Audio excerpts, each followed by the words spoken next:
Alright, guys, so let's cover a film that was way, way above its time. Watchmen.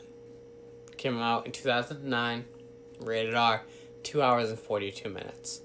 Now, everybody knows how successful the Marvel community has been and how shitty DC has been. Hopefully, James Gunn will change that, but until then, God only knows.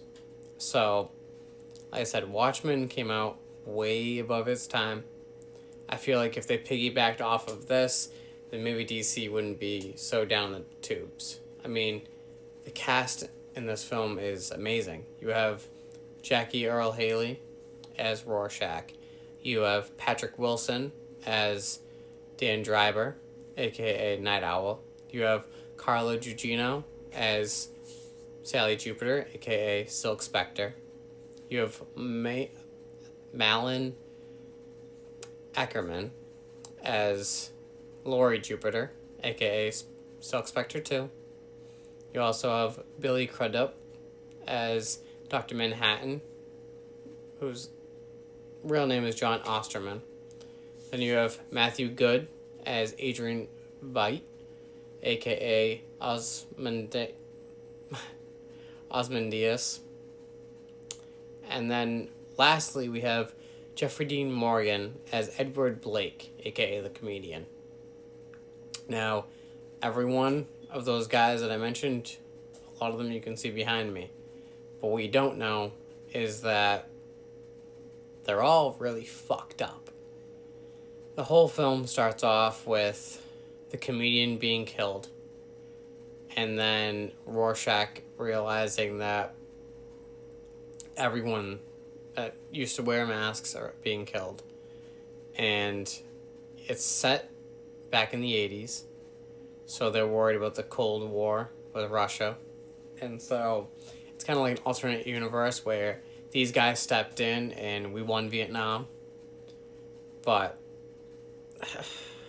even when we won Vietnam, America wasn't as successful as they could be, at least in this universe. It is directed by Zack Snyder, who was at the helm for DC when it crumbled, but he knocked this film out of the park. Just the way that the characters are.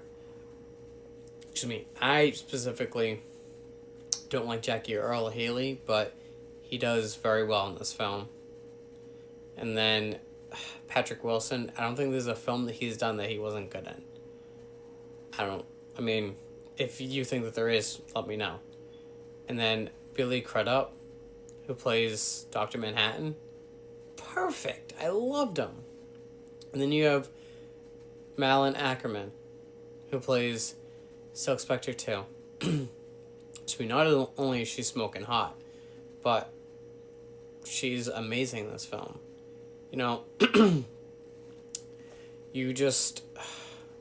You love everybody in this film just because of how good the actors were. I mean, when you have Matthew Good as Adrian, just the way that he talks, his superpower is he's the smartest man alive.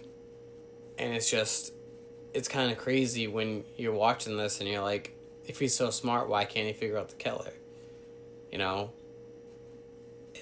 kind of blows your mind. But I need to warn you all that there is very, very aggressive sex scenes in this. So if you're uncomfortable with that, don't watch it. There's actual, almost rape scene in this. So please be cautious of that. But like I said, I love this film. IMDb gave it a 7.6 out of 10. I give it a 4 out of 5. But that's only because it was way too long. And I feel like, I don't know. The story, the way that ended I liked it. But just like, it didn't have to go so long. There could have been plenty of times where you just cut it off. But with that being said, the music in this was spot on. I loved it. I really tore at your heartstrings. If you are interested in watching this, it's on HBO Max, but don't, how can I say this? Make sure you watch the right one, because there is a TV series out there, and there's another chapter 1, I think, that just got released. But give it a watch. Let me know what you think. Like I said, I loved it. It was just too long, and I don't think, unless if you enjoy comics like me, I don't think that you're gonna want to waste 2 hours and 42 minutes of your life when you can just see when James Gunn revives this, if he does.